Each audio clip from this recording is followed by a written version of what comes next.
Mapagpalang araw na naman pong muli.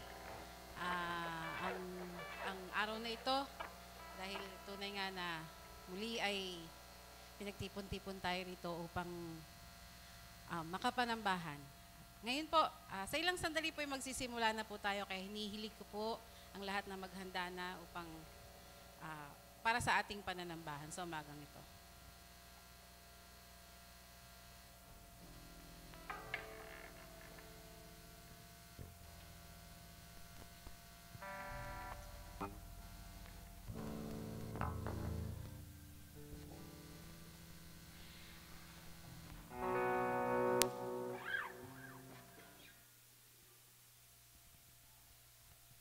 Yan, sa ating pagsisimula po, let us read our call to worship sa Psalm 119, 137 to 144.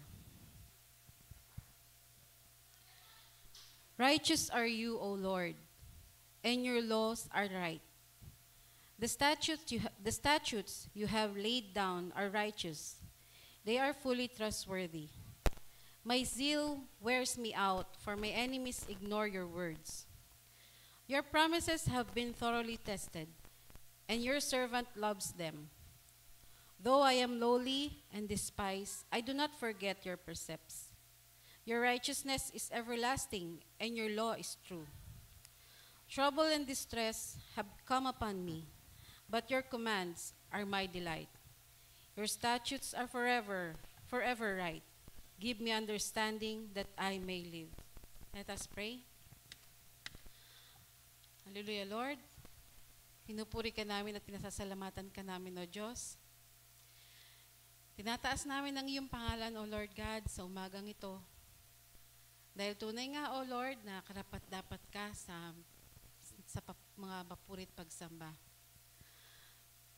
Pinasasalamatan ka namin, Lord, sa panibagong buhay na muli mo pong pinagkaloob sa amin, sa panibagong araw, sa pagpapalang ito, na ipinaranas mo pong muli at ipinakita mong muli, Panginoon, ang kagandahan ng inyong likha, Panginoon.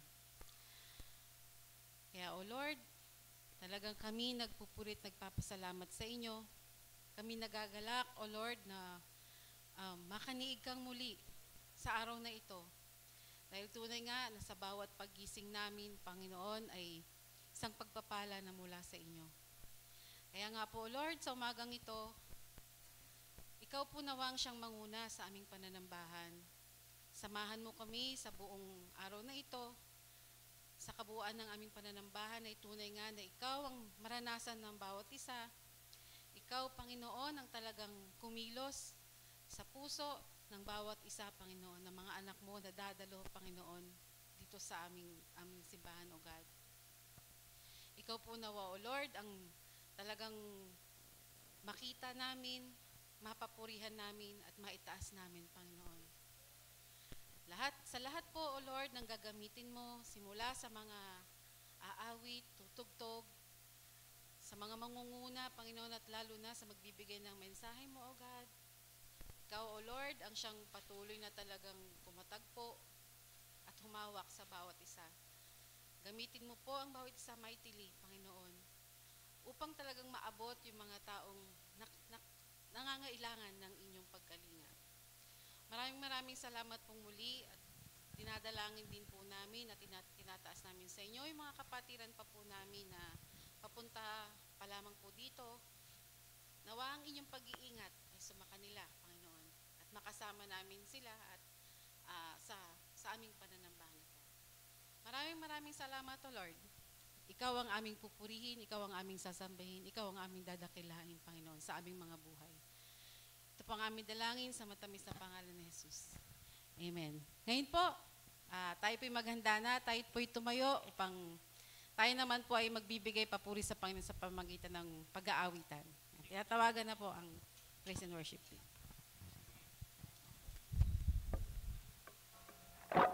Magandang umaga po sa lahat. Morning po mga kapatid. Atin pong awitan ng ating Panginoon sa umagang ito.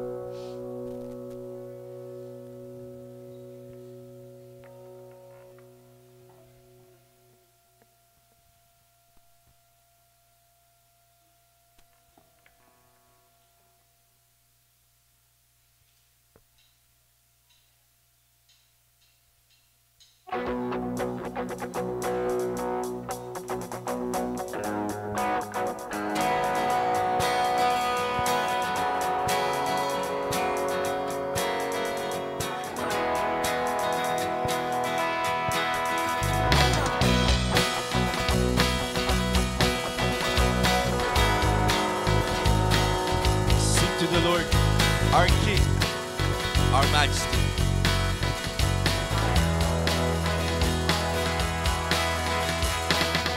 You know that I love you. You know that I want to know so much more than I had before. These words are from my heart. These words are not made up, and I will live for you. I am devoted to you, Lord, King of majesty. I have one desire, just to be with you, my Lord, just to be with you, my Lord. Jesus, you are Savior of my soul. And forever and ever I give my praises to you. You know that I love you. You know that I want to know so much more than I have before. These words are from my heart. These words are not made up, and I will live for you. I am devoted to you, Lord, King of majesty. I have one desire, just to be with you, my Lord, just to be with you, my Lord. Jesus, you are Savior of my soul. And forever and ever I give my praises to you. Jesus, you are Savior of my soul. And forever and ever I give my praises to you. Yeah.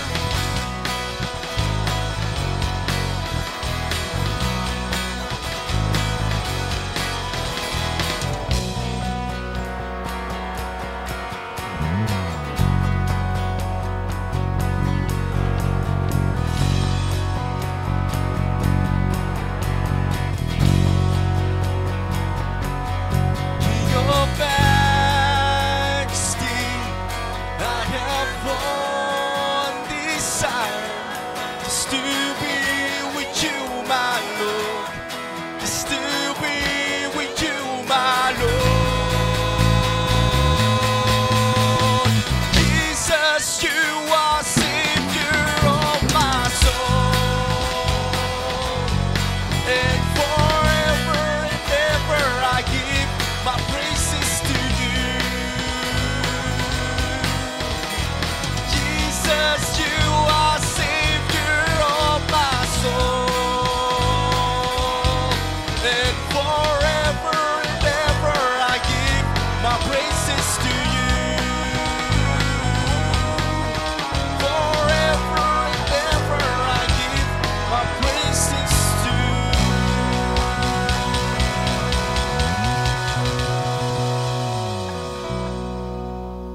Tuloy po nating awitan ang ating Panginoon.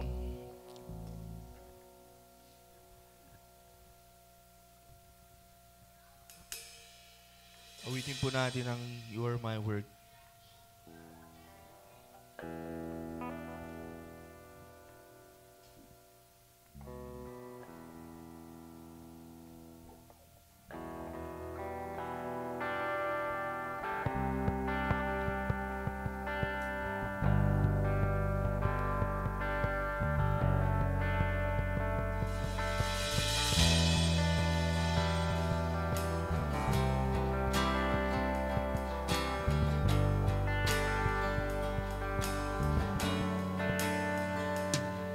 But Father, I adore you more than anything my heart could wish for.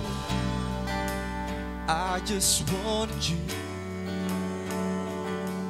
and Jesus, my beloved Savior, everything I am, I owe to you. Owe it all to you.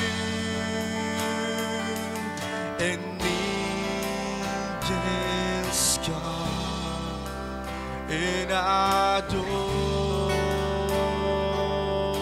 you, and we, your children, worship you. You are my world, you are my God, and I lay down my life for you. You are my Lord, the one I love.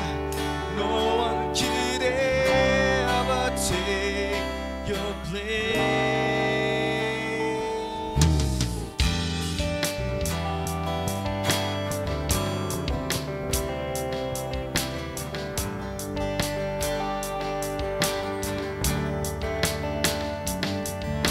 Everything I have, I give to you, my Lord, the one I live for. I live for you. In all my days, I give from you. I pray you use them as you want me to. Use them for you. And angels come and adore you, and we, your children, worship you.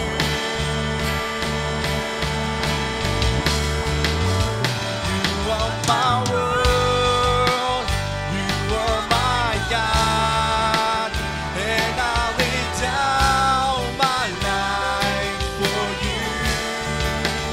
You are my Lord, the one I love. No one could ever take your place. You are my world.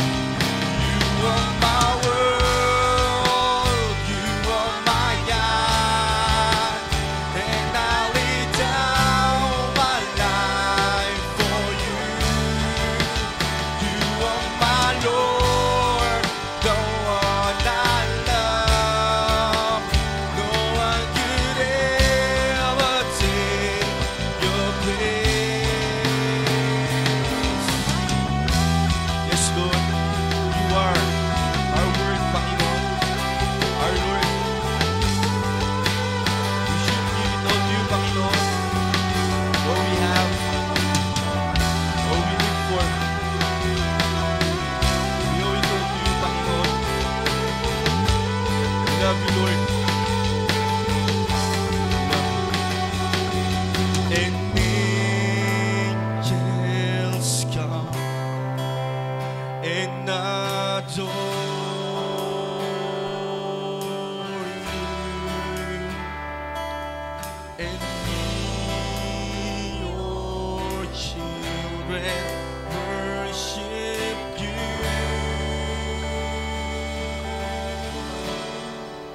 You are my world, you are my God, and I lay down my life for you.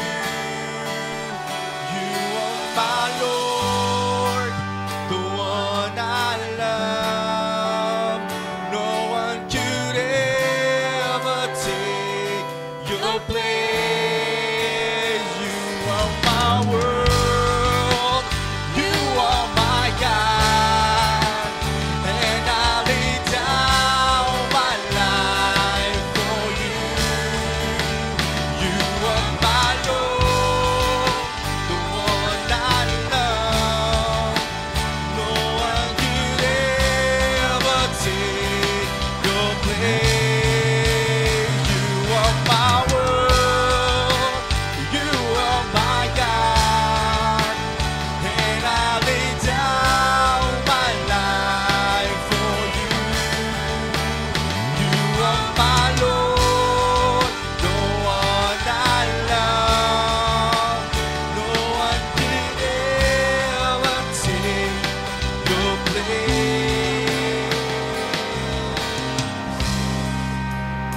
Lakpakan po natin ang ating Panginoon.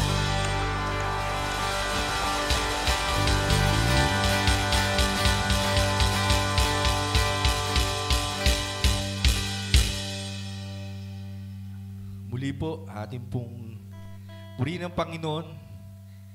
How great He is sa lahat-lahat ng meron o wala. Pagsubok, karamdaman. How great is He. He's here with us. Let's sing. How great. How great is our God. Sing with me. How great is our God. No one sing. How great. How great is our God.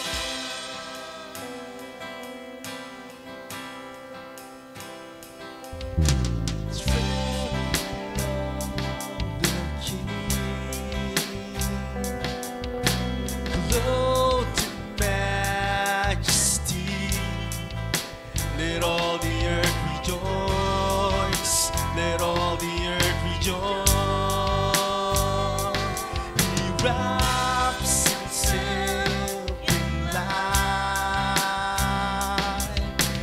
Darkness tries to hide. Tremble at his voice. Tremble at his voice. How great.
Our God, how great is our God. Sing with me, how great is our God. No one see how great is our God. Name above all names.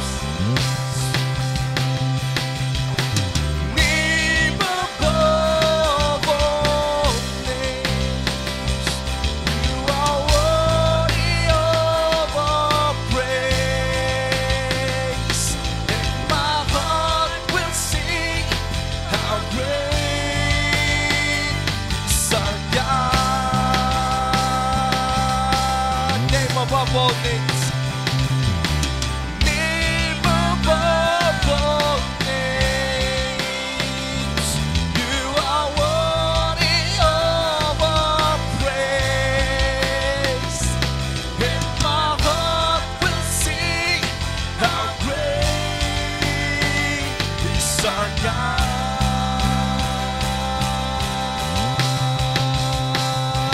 how great. God, sing with me, how great is our God. No one see how great is our God.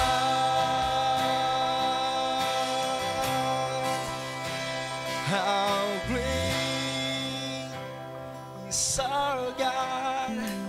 Sing me, how great is our God. No one see how great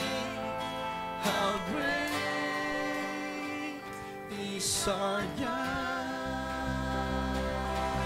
Ampo natin ang Panginoon.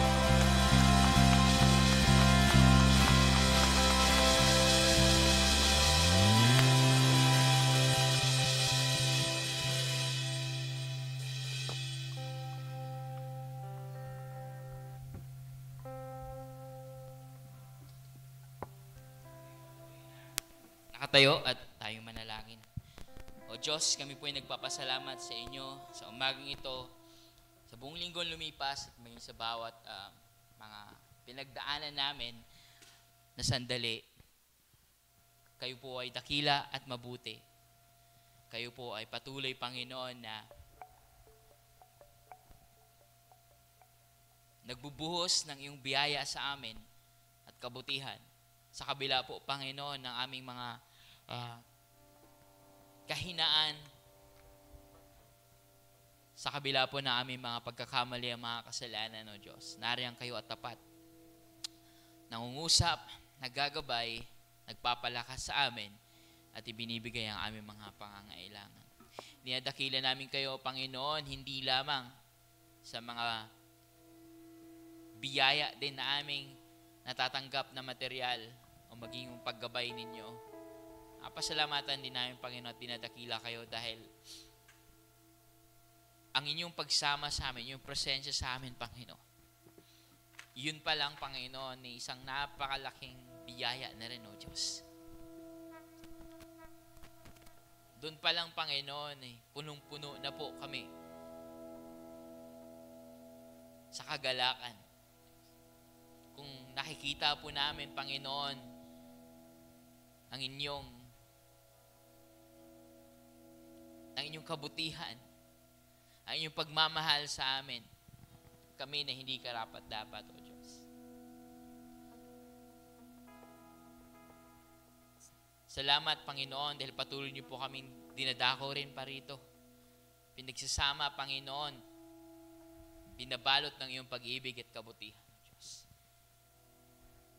Papasalamat kami, Panginoon, na patuloy kami nakakasamba sa inyo, patuloy kami nakakalapit at dinudulog sa inyo ang aming mga sarili, aming mga kabigatan, pasasalamat, ang aming mga kahilingan, Panginoon, ang aming mga kagulumihanan na nais namin na makasumpong ng kaliwanagan mula sa inyo, ng aliw, ng paggaan ng aming pakiramdam, O Diyos.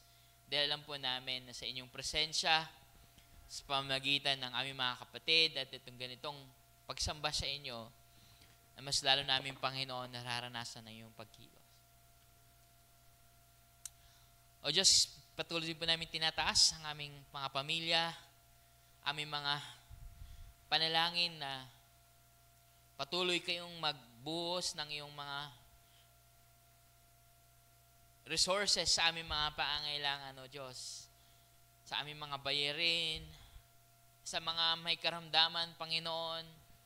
Itong linggo lang na lumipas, Panginoon, ang dami pong nagkasakit sa amin. Nitong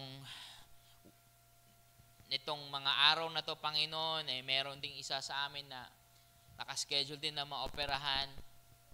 Itong mga lumipas na araw, Panginoon, madami po, O Diyos, ang nakaranas ng mga sakit. At patuloy po naming ipinagkakatiwala ang aming mga pamilya, mga kaibigan, at mga sarili sa inyo, Panginoon. Sa mga karamdamang ito, O Diyos, kayo po ang humipo sa amin. Kayo po ang magpalakas.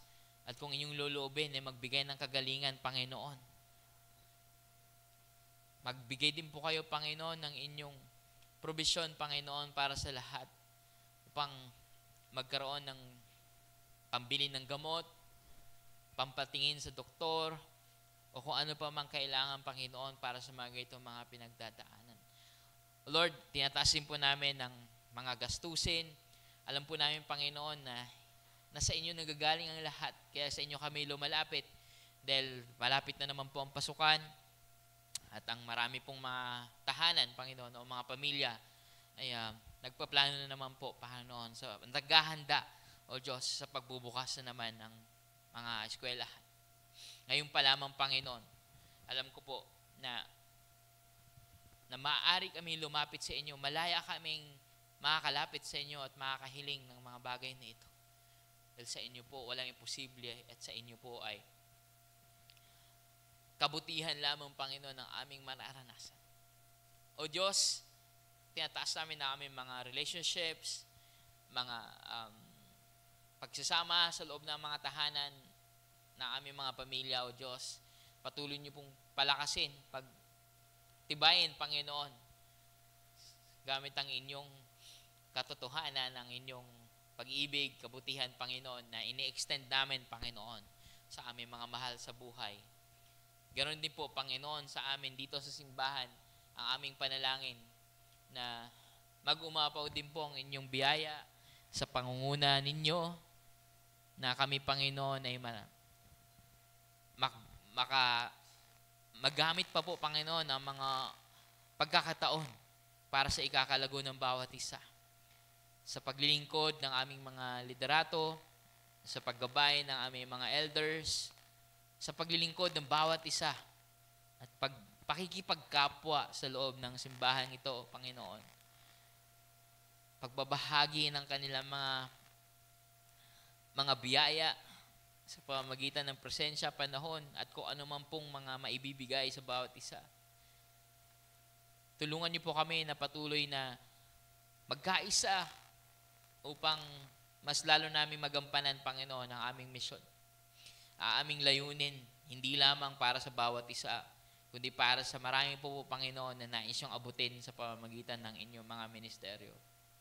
O Diyos, patuloy pong kumilos ang iyong banal na Espiritu dahil kayo po ang nagbibigay sa amin ng kalakasan, kakayanan sa lahat ng ito. Lord, provide for us even, Lord, dahil ang dami po naming mga kailangang gastusin din, Panginoon. Ibuhos niyo po yung pagpapala upang maging pagpapala din ng simbahang ito sa napakaraming pagkakataon, O Diyos. Tulungan niyo po kami na ma-empower din ang bawat isa mula sa mga nangunguna hanggang, Panginoon, sa aming mga membro, hanggang sa lahat, Panginoon, na kami nakakasama dito, O Diyos.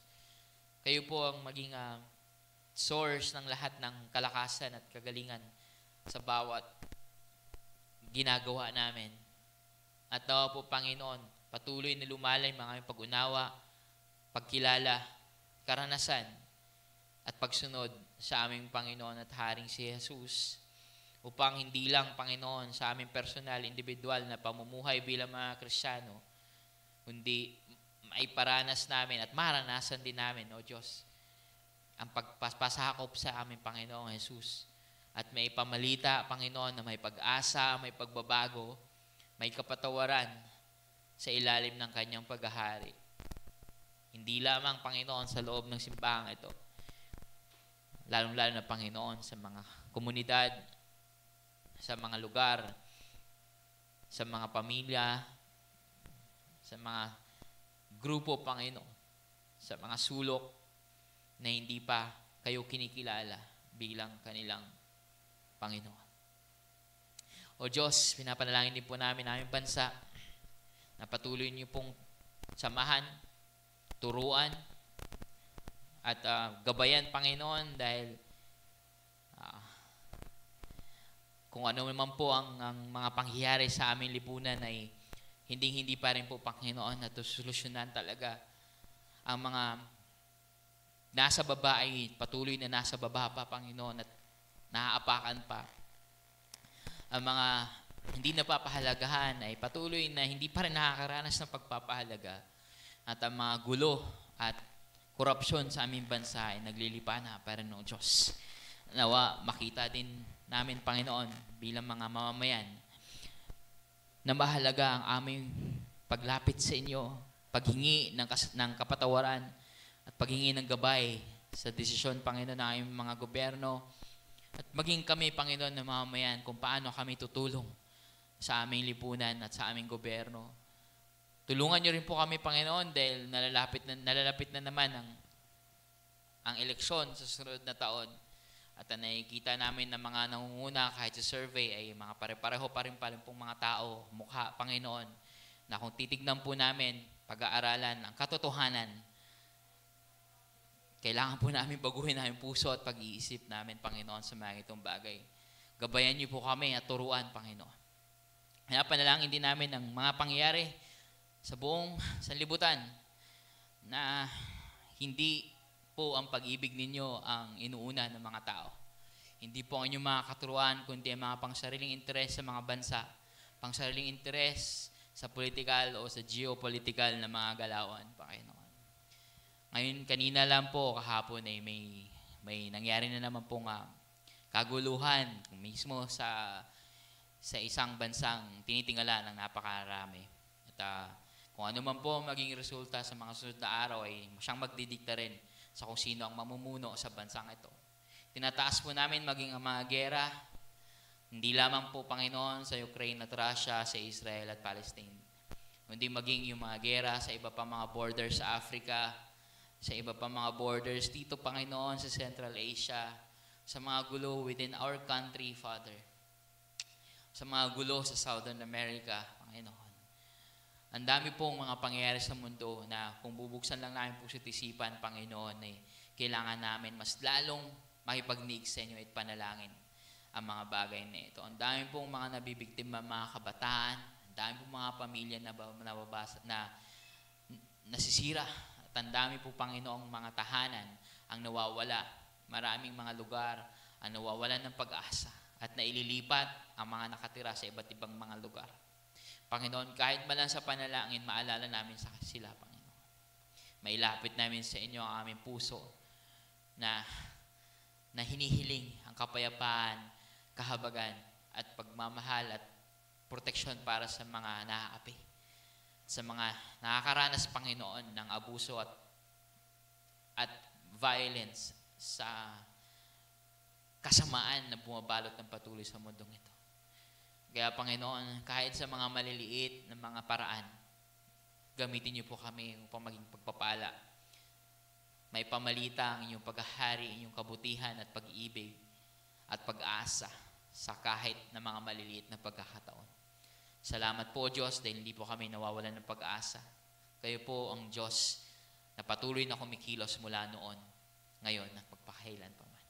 Ito po ang panalangin sa pangalan ni Jesus. Amen. Makaupo na po tayo, mga kapatid.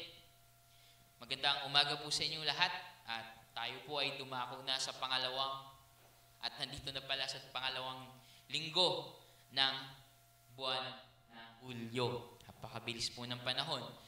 And yet, magpapatuloy tayo sa ating tema. Before this theme, bago nag-umpisa ang tema ito, pag-ito na rin yata na palagi kami nag-uusap ng mga elders, sila Pastor Pong, Kuya Bong, Kuya Ben.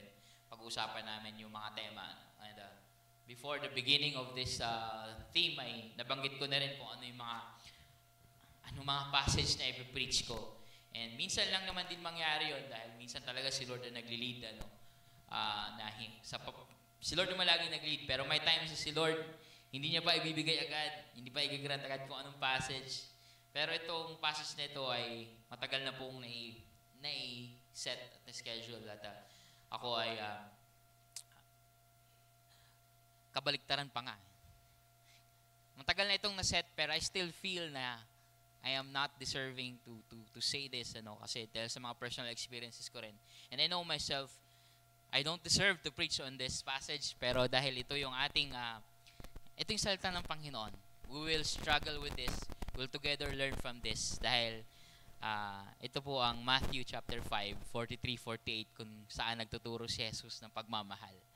At hindi lang pagmamahal sa mga gusto nating tao, kundi pagmamahal in general sa lahat. Now, kanina or kahapon, kung ano man yung susundan nating oras, sa USA ay nagkaroon ng election campaign si Donald Trump. At nagkaroon ng barilan. Di ko alam kung ano nangyari. Nagsugatan sa tenga si Donald Trump. And he was seen sa camera being escorted by his bodyguard, security guards, safely. Sabi ng balita, okay naman siya ngayon. But during that shooting, 2 or 3 ang namatay, kasama na doon ng baril. So, developing pa ito na case dahil sa timeline natin, kanina lang to. Sabi ko nga sa panalangin ko, overall, magdidikta ito sa takbo ng eleksyon ng United States.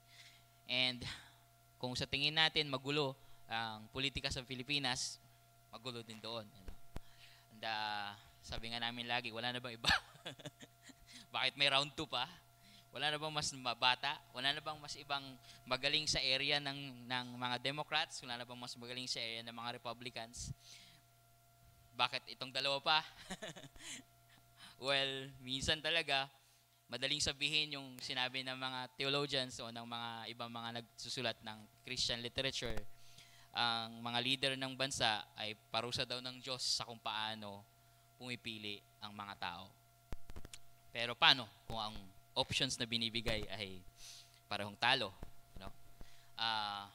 Anyway, ang point ko is, may nababasa ako mga balita na I even read the reactions from both camps and read the natulog ba ako? Hindi.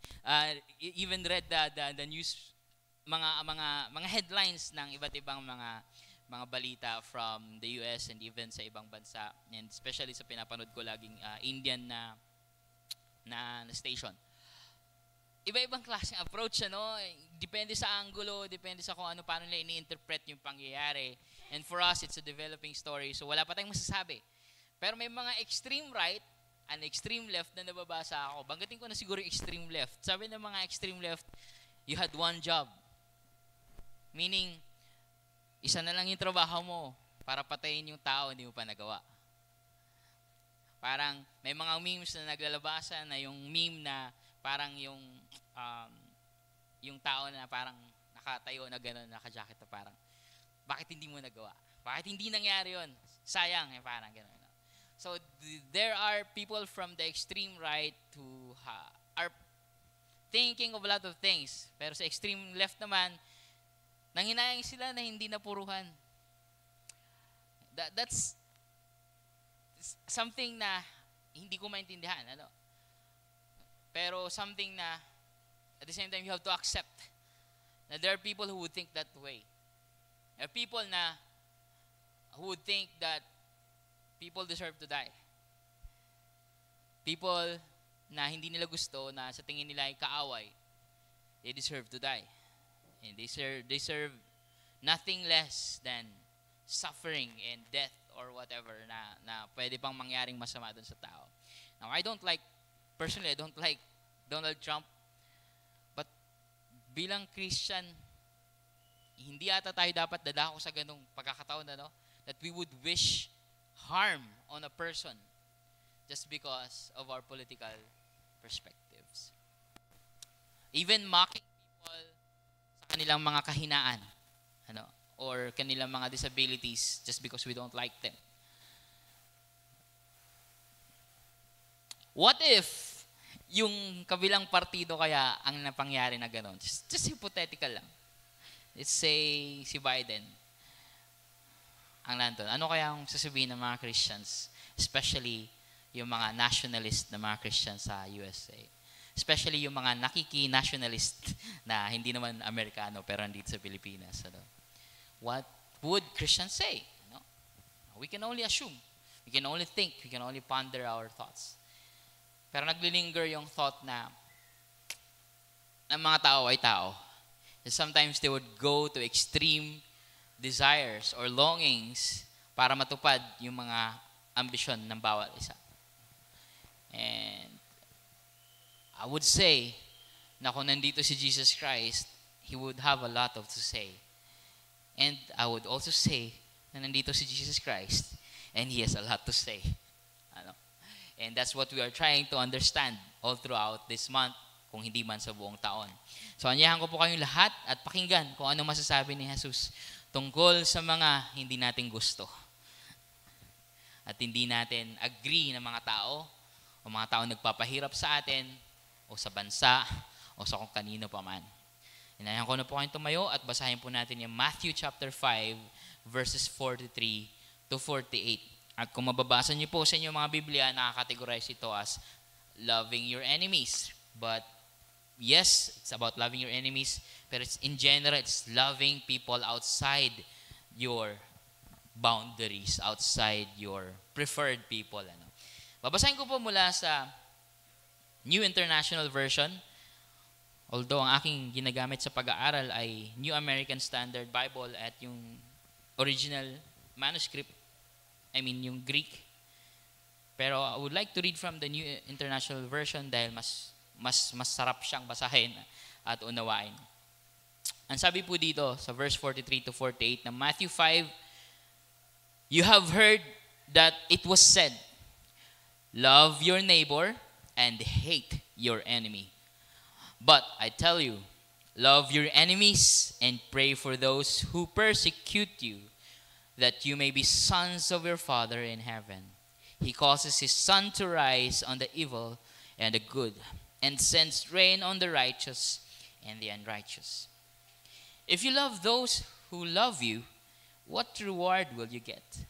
Are not even the tax collectors doing that? And if you greet only your brothers, what are you doing more than others? Do not even pagans do that? Be perfect, therefore, as your heavenly Father is perfect." Ako po tayo mga kapatid. Nasa maraming translations, especially dito sa NIV, isa ito sa mga weakness ng translation. Dahil ang translation dito is be perfect.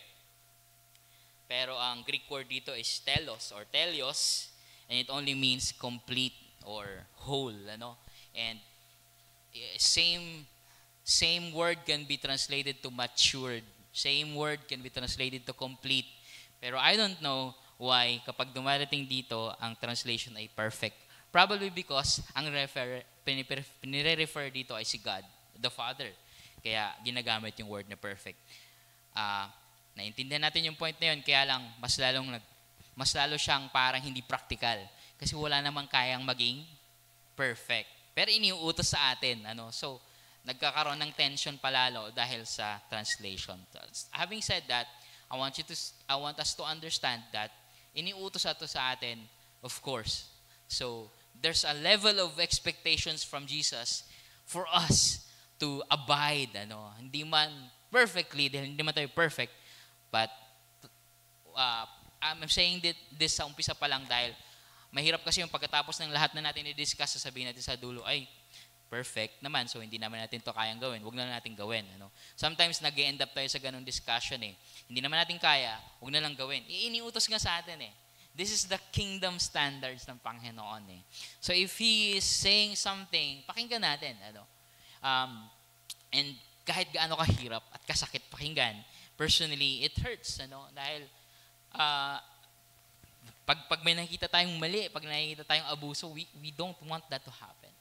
And I'm sure Jesus Christ doesn't mean na hayaan mo ang abuso, hayaan mo ang mga pagkakamali, hayaan mo ang mga kasalanan, ignore mo na lang, basta love your enemies. Hindi yun yung point ni Jesus.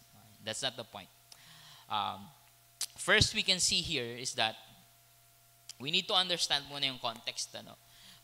This is part ng tinatawag natin na Sermon on the Mount. Easily my favorite portion of the Bible, kung saan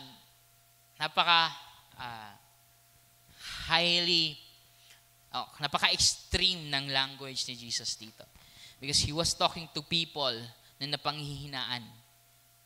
And He was questioning and rebuking people na mataas ang tingin sa sarili pagdating sa komunidad, pagdating sa kanilang pananampalataya sa Diyos. So He was both rebuking people who think they are righteous and encouraging people who think they don't belong in the kingdom of God. Pero sabi ni Jesus, kayo ang kinukutya, kayo na ganito na karanasan, kayo na nasa mabababa para sa inyong kaharian ng Diyos. But at the same time, kayo rin ang magpapalaganap at mamumuhay sa ganitong standard. So kayo yung mga pinipersecute, kayo ang mas nakakaunawa sa mga bagay na ito. At the same time, this is what some scholars would say, nagtuturo si Jesus ng higher righteousness or radical righteousness. Even higher doon sa pagkaka-interpret o pagkakaalam ng mga Pariseo, mga Skriba, at ng mga teachers of the law ng panahon na yan. Meaning, yung mga theologians, mga experts sa Bible sa panahon nila, meron silang certain righteousness na nabuo for hundreds of years na naniniwala sila sa Diyos. Pero, or centuries after centuries naniniwala sila sa Diyos. But, ang tinuturo ni Jesus is something far greater than them. Kaya nga, ang lagi sinasabi ni Jesus Christ, you have heard it said, narinig mo, nabasa mo na to, o ganito yung paniniwala nyo, ganito dapat yon. Mali yan, ito dapat.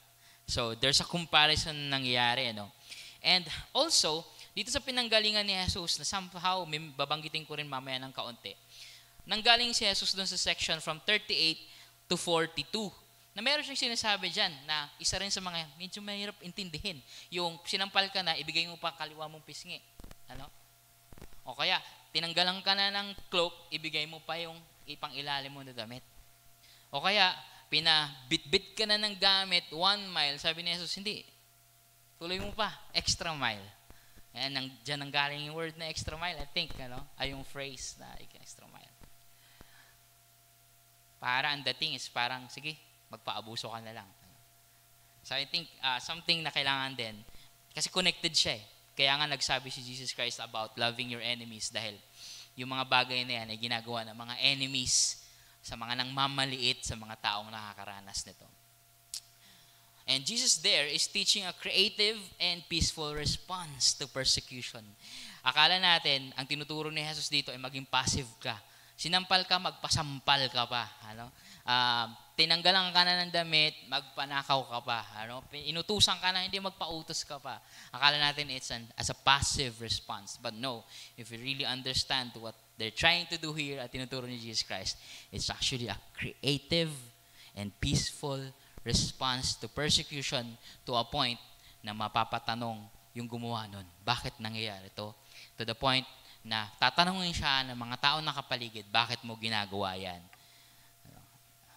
It's not condoning, it's not ignoring, and it's not passive. Hindi ibig sabihin na kapag may nangyaring mali, ay hindi na mag-react si Jesus. Si Jesus pa na kapag may nakita siyang mali at talagang sobrang kabaliktaran sa kalooban ng Diyos ay hindi niya papalagpasin yun. And ito pa isa sa mga dapat nating punahin. Sabi ni Jesus, you have heard what it was said, love your neighbor and hate your enemy. Love your neighbor and hate your enemy. Tanong, saan po tinuturo ang love your neighbor? In general, pwede sabihin Old Testament, tama? And specifically sa Leviticus chapter 19, at yung principle na yan ay nakakalat pa rin sa all throughout na the laws of Moses sa Mosaic Law. Love your enemy, love your neighbors. And hate your enemy. Tanong, saan nanggaling yan? May ganun ba sa Leviticus chapter 19 verse 18 or sa ibang aspects ng Old Testament? Wala. Wala ka mahanap na ganyan. Bakit sabi ni Jesus Christ? Well, sino ba kausap niya at sino ba ang mga nire-rebuke niya at that time? These are the people who have thought na ito ang necessary outcome of believing that God's command to love is exclusive. Sometimes may tendency tayo ng ganun na kapag may inutos si God na ganito, love your neighbor. So kapag hindi ko neighbor, hindi ko ilalove. Diba may ganun tayong tendency minsan? O kaya, love your brothers and your sisters sa church. So kapag hindi ko kasama sa church, hindi ko ilalove. May ganun tayong tendency. Love your country. So kapag hindi ko kasama sa country, hindi ko ilalove. Ganun tayo mag-isip And during that time, the Jews, especially the thinkers, the teachers, the theologians of their time, you can read about it sa ibang mga resources, na-accumulate na nila yung ganong perspective along the way, na kapag love your neighbors, ibig sabihin, you must love your enemies. Nawala yun sa Bible. Pero nadagdag na yun sa kanilang katuruan. The same way na yung mismong word na neighbor, ang intention ni Jesus Christ, ni God for them to follow that is because binubuo sila as Israel at that time, kaya binibigay sa kanila yung bansa, yung ganyang batas para mas lalong mabuo sila as Israel. So of course, love your neighbor kasi build yung community nyo, pag-iisahin yung bansa nyo. And so kapag may foreigner ka bang nakita, hindi mo dapat mamahalin. Kinorek din ng Diyos yan. Kapag may foreigner kayong nakasama, treat him as your own. Kapag may sojourner kayong nakasama, kapag may mga refugees kayong nakasama, yun din ang sabi ni God. Sabi nga ni God, refugees din kayo eh. Yung mga dati rin kayong slaves, yung mga dati rin kayong foreigner sa isang land. Kapag may foreigner kayong nakasama, mahalin nyo rin. Pero saan ang galing yung love your neighbors and hate your enemies? Well, na-form na yan sa kanilang history as Israel to become so exclusive to the point na kahit sa loob ng mga Hudyo, there's even exclusivity. May mga factions. Kahit nga yung Pariseo at saka Saduseo, mga leaders na yon, and those are people who sit in the Sanhedrin sa leadership nila. May faction pa rin at hindi pa rin sila magkakasundo. And even yung mga tribo na tinatawag na 12 tribes of Israel, even at that moment, yung word na Jews actually nanggaling sa name na Judah. And si Judah is just one tribe sa 12 tribes na Israel. But naging majority ng mga tribo ng mga lahi was the tribe of Judah.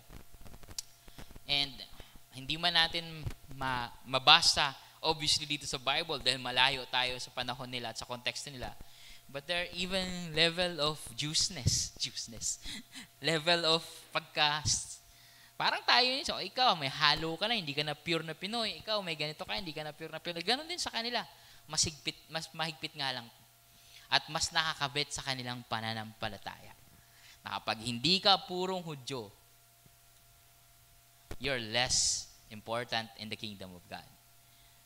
Kapag hindi ka purong ganito, you're not one of us. You're not my neighbor. Kahit sa loob ng mga Israelita, meron silang ganong connotation. You're not my neighbor. You do not belong to this group. Kahit yung mga tao na common sa loob ng society nila, kapag merong sakit, o kapag iniwan ng asawa, o kapag may naging problema na sa tingin nila makakapagbigay ng impurity, hindi na yun bahagi sa neighbor. That's how exclusive this teaching on love these people have interpreted. Ang saklap, Ang saklap na ang turo ng Diyos to love can be tailored fit. Can be customized the way we have discussed last time to these people. That's why we have to understand yung ganong context sa society nila to somehow appreciate yung ganitong teaching ni Jesus. Kasi may patama ito sa mga tao. And ito, hinighlight nga niya, you have heard it said that love your neighbor and hate your enemy. God did not say that, to hate your enemy. Pero dinagnag na nila yan. So sabi ni Jesus Christ, but I tell you, love your enemies and pray for those who persecute you. And then sabi niya, if you love those who love you, what reward will you get? So kahit yung mga hindi nagmamahal sa'yo. Sabi nga ng isang commentary na nabasa ko, yung minsan nga yung pamilya, kaibigan, mga malapit sa atin, may mga times na mahirap mahalin. Yung mga tao pa kaya who wish us to be dead or to suffer or to be persecuted. Then if you greet only your brothers and your sisters, what are you doing more than others? Kung babatiin mo lang daw, i-welcome mo, mag-apply ka ng hospitality, hospitality, no? Maging hospitable ka sa mga taong gusto mo lang. Wala kang pinagkaiba sa mga hentil, sabi ni Jesus. So, ang extreme is yung enemies, but yung application is lahat ng hindi mo tinuturing na malapit sa'yo o gusto mo. Those are the kinds of people that Jesus wants us to love as well. Now, ang hilig pa naman nating mga modern Christians magsabi na, may different kinds of love, di ba? May philo, may ganito, may agape. At yung agape, yun yung pinakamataas na form of love. Tama? Madalas natin narinig yan sa mga Kristiyano. At ginagamit natin yan kapag nag-level-level tayo sa kung paano natin gagawin yung pagmamahal sa kapwa, sa mga kasimbahan. Paano kung sasabihin ko sa inyo, nang sinabi ni Jesus Christ, love your enemies, the word love there is agape. Yun yung pininiwalaan natin, the highest form of love, di ba? Agape. Jesus said, agape your enemies. So ano pang kaya natin isagot kay Jesus to say na, we have to accept it as it is. Bago pa tayo siguro magsalita. We have to accept that Jesus Christ is teaching us this solid command to love our enemies. And of course, punta na ako sa disclaimers. Again, Jesus Christ is not saying, love your enemies, okay lang na gumawa siya ng mali. Love your enemies, let them do what they want. That's not the point here. Kasi even Jesus Christ showed love and told us to pray for our enemies, but at the same time, siya rin mismo, nirebuke, pinagbawalan sa kung ano mang ginagawa nila, kinontra sila, pinigilan sila. And then, nung nakapako na siya sa krus, ano sabi niya? Father, forgive them, for they know not what they do.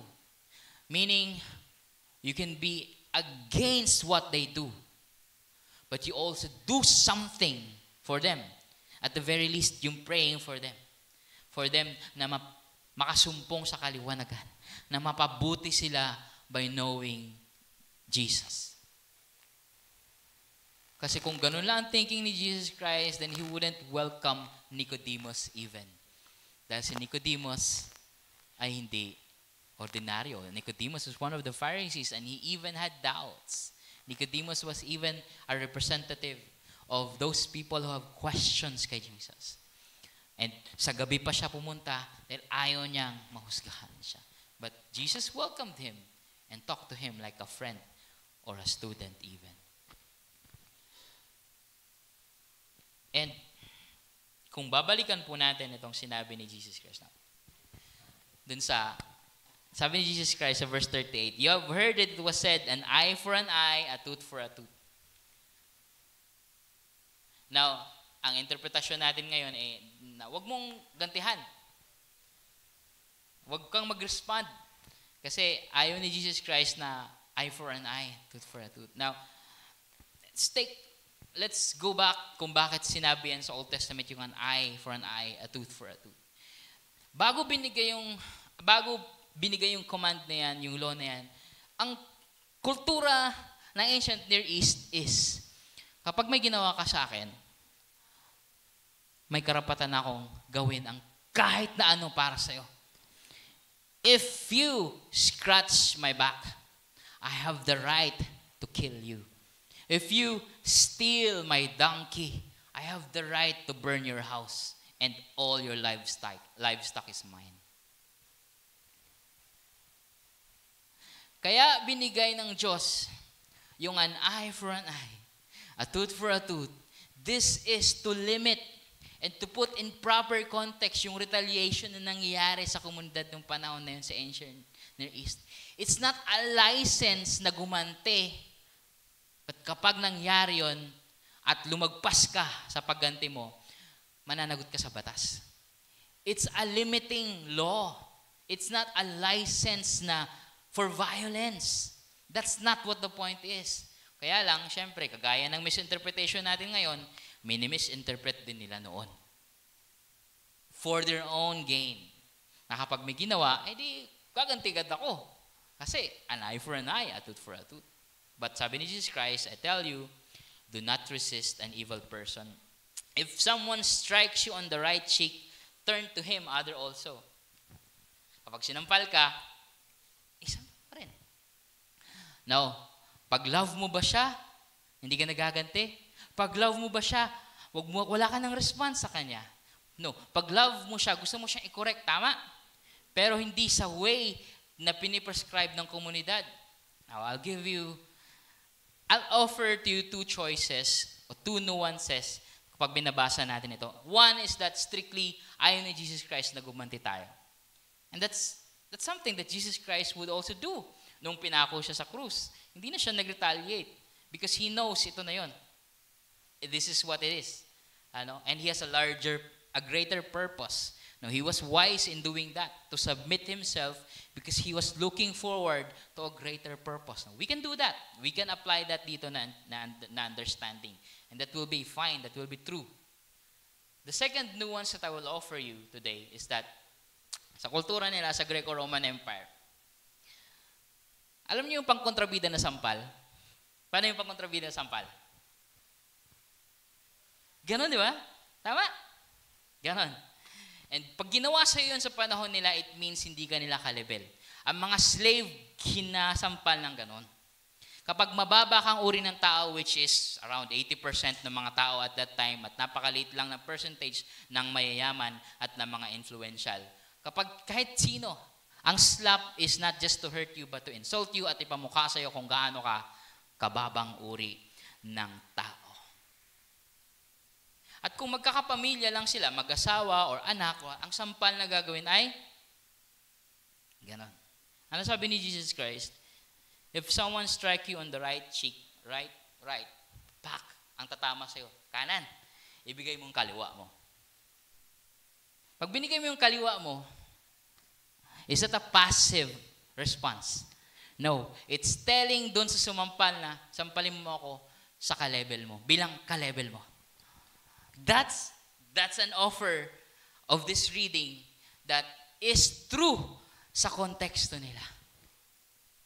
Ibig sabihin, you're telling that person peacefully, huwag mo akong hamakin. Kung sasampalin mo ako, treat me as you would to sa mga taong ka-level mo. I am equal with you. Second part, hindi ko ito invento That's their context. And that's what it would mean kapag ginawa mo yun. Kaya specific yung right cheek Specific yung ibigay mo yung kaliwa kasi sinampal ka sa kanan dahil ang pagsampal ay ganun.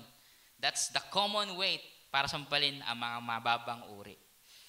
And then pangalawa, sabi, if someone strikes you if someone wants to sue you and take your tunic, meaning trinap ka, persecute kasi kung tama lang naman na idemanda ka, hindi naman ito babanggitin ni Jesus Christ. Pero uso sa kanila yung demandahan na abuso, na set up para ka manakawan or maano pa man na makuha sa'yo. Ganun kalala din ang komunidad nila that time. Kukunin sa'yo ang yung tunic, meaning yung outer garment mo. Yan. Hindi pala yung inner garment mo. So yung cloak mo is yung pangalawa mong suot. So kapag dinemanda ka, mahirap ma-picture sa atin ngayon. May pustahan, mayroon kayong mga pustahan no? Meron kayong damit sa bahay na hindi pa natutupi. Sino may damit sa bahay na hindi pa natutupi? Sino may damit sa bahay na hindi mo na sinusuot pero tinatago mo pa rin? Sino sa inyo ngayon nag-iisip na kailangan ko mamili next week ng damit? Kasi pasukan na. Sino nag-iisip sa inyo na may gusto akong bilhin ng damit dahil gusto ko lang yung forma doon? Oh. Hindi ko sinasabing mali yan dahil that's our culture. Sa kultura nila, kung anong suot mo ngayon, yan na yan. Yan na yan. Meron man pamalit, siguro kailangan mo gumastos ng malaki. At susuotin mo yun siguro sa mga special na okasyon. So kung meron kang suot ngayon, kayamanan mo na yan sa panahon nila. Kaya nga di ba, demandahan, tas kukunan ka lang ng damit, patang babaw. Sa kanila, hindi mababaw yun. Ninanakawang ka ng hindi lang ng proteksyon mo sa katawan, kundi pag-aari mo na pwede mo sanang pagkakitaan pagkailangan mo. Your tunic and your cloak are your treasures. Hindi ganong kaganda ang buhay ng panahon na yon. Walang mga Nike o mga H&M o mga Uniqlo na pwede mong bilhan. Hindi ganong kaganda ang panahon na yon. So kapag tinanggal sa iyo isa mong damit, either yung pang ilalim mo na lang o yung panglabas mo ang matitira.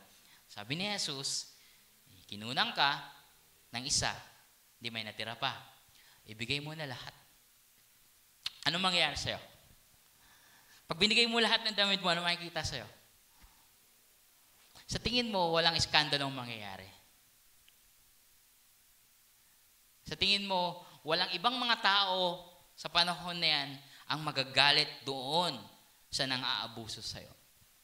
At tingin mo, hindi ka mag-create ng scene na kung saan ma-highlight yung pang-aabuso ng taong yan. And sabi ni Jesus, pag inabuso ka, let people know. But in a creative, peaceful way. Yan yun eh. Yan ang implikasyon yan eh. Ibigay mong, hindi natin naiisip na nakedness ang karugtong yan. Kasi naiisip natin, ay, extra pa namang damit, magdamit ka, umuwi ka muna ng bahay. Pag umuwi ng bahay, majority of the people, walang pamalit.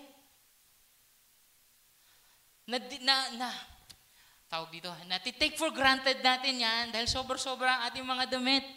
Sa panahon nila, kapag tinanggal yung tunic, kapag tinanggal yung cloak, kahit pauwiin mo sa bahay yan, wala nang papalit na damit yan. He will be naked. She will be naked. Imagine the scenario, imagine the public scandal. Not you, but of the person na nang-aabuso sa'yo sa paggawa niya sa'yo ng ganyan. It's a creative and peaceful response to highlight the violence, the crime, the evil of those who persecute you. Pangatlo, sabi dyan, if someone forces you to go 1 mile, go with him 2 miles. And again, it's a very cultural picture na hindi natin may, bakit mauubusan ng gasolina? Or what? Or ano ba? Sa panahon nila, dahil wala namang Israel sa panahon na yan, there's only the province of Syria under the Roman Empire. Ang mga nangunguna sa kanila ay mga governor from Rome, o mga appointed ng Rome. But all the soldiers ay naglalakad lang kung saan-saan. And imagine, wala silang mga kalsada at that time na paved, walang mga sasakyan, wala kung saan-saan na dumadaan, walang mga sumisingit na kung saan-saan ano. But there are pathways na kung saan maglalakad kayo ng sabay-sabay, going places. And in those pathways na maglalakad ka, every day may mga kasabay ka mga sundalo.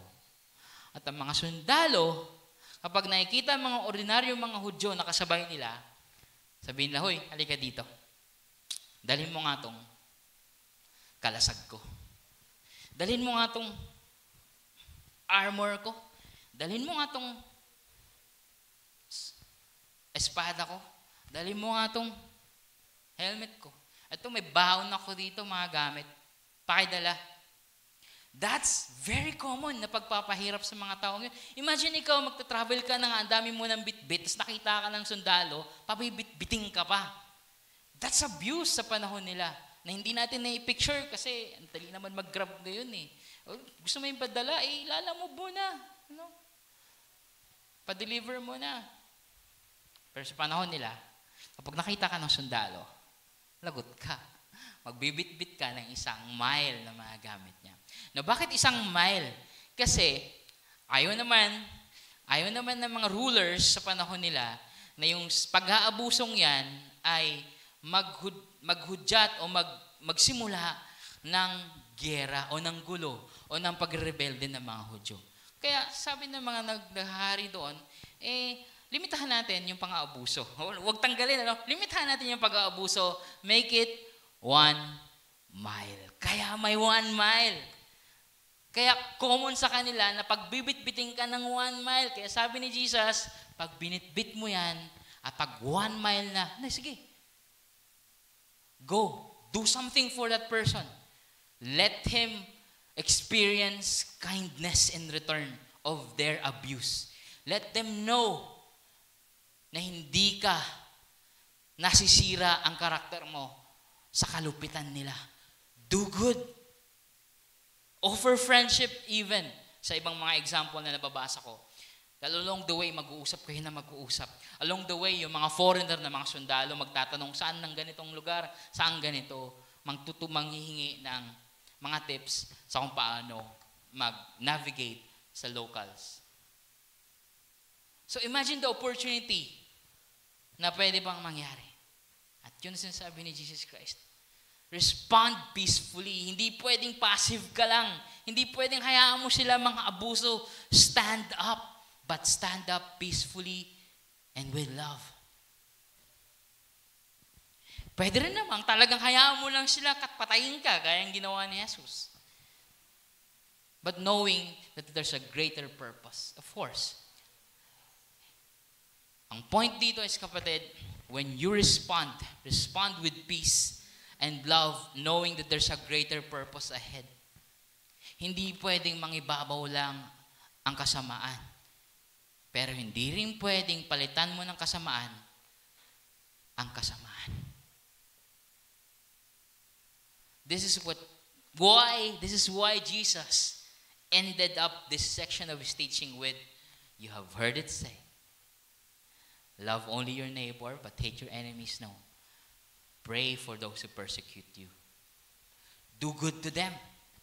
Kasi ang Diyos natin, nagpapaulan, nagbibigay ng blessing, ng kalikasan sa parehong mabuti at masama. Sabi ni Jesus, that you may be sons of your Father in heaven. He causes His rain on the righteous and the unrighteous. So meaning, when you love people, Jesus is actually teaching us to love like our Father in heaven. Now, be perfect, meaning be complete in loving your neighbor. Be mature in loving your neighbor, because God is like that. He is not discriminating in blessing people regardless of who they are. Of course, there are certain things like truth and lie. There's evil and good. There's justice and injustice. And si Jesus mismo magtuturo about those things then, of how to handle those things. But when you love, when you greet them, when you do kindness, do not withhold because of those things. So, because God loves indiscriminately, we also love indiscriminately. And syempre, mas na-highlight dito yung sobrang hirap nitong gawin. Sobrang hirap nitong gawin. And kung titignan mo siya, if you look at the context, it should be seen through the eyes of people who are abused, oppressed, and persecuted, which makes it more difficult. Hindi ito sinasabi ni Jesus sa mga taong maraming kayang ibigay. Na love, dahil maraming love na excess. These are the people Jesus Christ told to love. These are the people who are already unloved. These are people who are already abused na pinapagawa niya ng kindness. Na nakakaranas ng unkindness, papagawin niya ng unkindness. Nakakaranas ng abuse, papagawin niya ng kindness. Nakakaranas ng persecution, pagpapray mo pa sa mga nagpo-persecute. It makes it more challenging ang mga utos na to ni Jesus. And therefore, this should lead us, as I close, this should lead us to ask for grace. Dahil ang application natin dapat is hindi ko naman kaya yan eh. Alam naman ng Diyos yan. Maintindihan naman siguro kung hindi na ako susunod niyan. No, ang ending natin dito is a passionate desire to apply that in our lives, and yet acknowledging na hindi natin kaya yan without His grace. Kaya nga, we pray. And if you read more sa kanyang mga teachings, Marami pang mga nuances and mga additional pang-enlighten sa atin kung paano siya i-apply with love, prayerfully, and wisdom. Of course, we ask for wisdom. Bakit wisdom? Kasi iba-iba ang konteksto. Iba-iba ang mga pangyayari. Mapapaisip ka, well, if I do this, mabibless ko ba talaga siya? If I do this, kukondone ko ba at alam mo yun, mas lalo pa siyang gagawa ng masama. Where do I draw boundaries? Like Jesus, who drew boundaries as well. Kailan ako magsasalita? Like Jesus na nagsalita o nanahimik at the same time. Kailan ko gagawin yun? Now, it's easy to say, ang hirap na lang, wag na lang. But that's the Christian life. To depend on Jesus. To continue learning from Him. And this means, we are assured that Jesus knows, that God knows na nagsistruggle tayo. Just like His disciples struggled to obey Him each day. And He was with them and He loved them even so. A disciple is someone who is not perfect. A disciple is someone who continues to learn. Now, I'm saying perfect sa pagkakaintindi natin ng perfect. But who desires to be mature. The way na sinasabi dito. Be mature. O be whole. Be complete. Just like your Father in heaven is complete. Meaning, you don't discriminate. You don't, yung kulang yung mga decision making mo o yung approach mo sa pagmamahal. God has a complete form of love. And that is our goal, which makes us even more grace-dependent. Everyday natitest tayo. Tama po? Everyday natitest. Uuwi ako mamaya at matitest na naman yung teaching na to sa akin dahil sa kapitbahay namin na nakalagpas yung sasakyan niya sa harap namin. Uuwi ako mamaya nang may mga kasasabay na naman ako walang disiplina sa kalsada. Every day I'm tested. Every day you get to see people who you don't like. And it's not because pwede kang magpanggap na, Kristiyano ako eh. No? It's because Jesus Christ knows what's real. Knows our struggle. Kaya nga specific tong mga example niya eh. And kung nandito siya, He would use the example na pinagdadaanan mo each day. Mga landlords na walang konsiderasyon. Mga katrabaho na hindi ka iniisip. Mga boss na abusado. Mga negosyanteng gusto nilang kumamal ng pera. Those will be the people na gagamitin ni Jesus Christ na example. It gives us an assurance that Jesus knows our struggle every day. And He does not expect us to completely, instantly follow perfectly this command, even if may dulo siya na be perfect. Meaning, wala ka pa dun. And, be whole. Aim for that wholeness. Aim for that by loving your enemies. The way na ini-example sa atin. Sa maraming paraan, enough for us to think na there is no one-size-fits-all response kapag may gumagawa ng masama. Kaya nga maganda yung community ni Christ eh. Because kung meron kang nararanasang evil, go to your brothers and sisters. Humingi ka ng advice. Talk about it kung kailangan mo ilabas ang iyong kabigatan. Alam mo, gusto ko naman talaga siyang mahalin, pero parang ngayon, hirap pa ako eh. It's okay, kapatid. It's fine. It's okay to admit that it's hard. Dahil yung mga disipulo mismo ni Jesus, araw-araw, nagsistruggle din sa mga bagay na to. Even pa nga after na ng culmination na ni Jesus Christ ng teaching nila. So it's for us to continue learning from Jesus and hearing Him teach us every day. Anak, sa oras na to, ito dapat ang iyong response. Anak, sa konteksto mong to, kailangan mo yatang magantay. Humingi ka ng tulong. Anak, magpalipas ka muna ng galit. Lagi ako nako-correct dito eh. Magpalipas ka muna ng galit. Kasi kung nandiyan pa yung galit mo, ang dami mong pwedeng gawin, ang dami pwedeng sabihin. Magpalipas ka muna ng galit. So mga kapatid, loving our neighbor is not exclusive. Loving our neighbor is actually extended kahit sa mga hindi natin kauri at kapareho at hindi natin gusto. So yun, sana po ay mas lalo nating pagtiyagaan pa na intindihin ang mga aral ni Kristo if we really want to be like Him.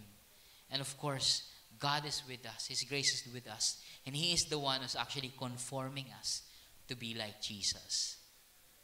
We go to this path of following Him, and God will provide the grace to transform us. Let's pray. Father, thank you for your word.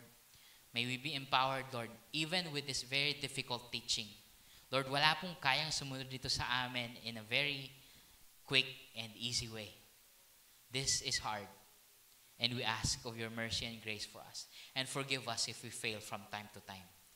Use us, Lord God, to extend your blessings to people who we don't like, or those people who actually hurt us, persecute us, and do things that harm us. We commit to you ourselves and our lives. In Jesus' name we pray.